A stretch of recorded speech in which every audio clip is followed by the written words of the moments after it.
ফাহিমরা আমার বয়ফ্রেন্ড বানায়, কি বানায় না বানায়, ছি ছি ছি ছি, কি নোংরা মেন্টালিটির এরা ভাই। ফাহিম আমার অ্যাসিস্ট্যান্ট, ও আমার এখানে সেলসম্যান হিসেবে জয়েন করে। ফাহিমকে আমি শিখাইতে ফাহিম আজকে আমার, আমি ব্যাংককে চলে গেলে ফাহিম আজকে আমার বদল লাইফ করতে পারে। ফাহিমকে আমি তৈরি করছি, ফাহিমের মা একবার জন্ম দিয়েছে, ফাহিমরা আমি আবার জন্ম দিয়েছি।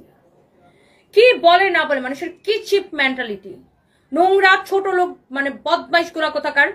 আর ওই পেজটাই তো আমার না, ওই পেজের ফকিনের বাচ্চারা ধরে না মনটা চেতেছে চামড়া তুলোর লবণ লাগাই দিয়ে ধরে। আমার কি এত খেয়া দেয় কাম আছে যে আমি এই পেজের বাইরে আমি যা পেজ, আমি কি ভিউ ব্যবসায়ী, আমি কি ব্লগার, আমার কি ভিউর দরকার আছে?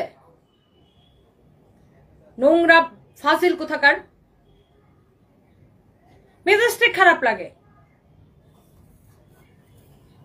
আর সানবিস এন্টারটেনমেন্ট পেজটা যে খুঁজছস না, তোর একদিন কি আমার একদিন, তোর আমি দেখে ছাড়বো তারা। আরে এরকম অসংখ্য পেজ আছে আমার নামে, তোনিয়া সানবিস বাই টনি, সানবিস বাই টনি, সানবিস বাই টনি, তোনি আপু, হ্যানো তেনো নেনো, সানবিস বাই টনি ফ্যান, সানবিস বাই টনি ফান, সানবিস বাই টনি এন্টারটেনমেন্ট, সানবিস বাই টনি হ্যানতো হ্যাতেনতো নেনতো, 200 পেজ আছে আমার নামে fake page. So don't trust them. আমার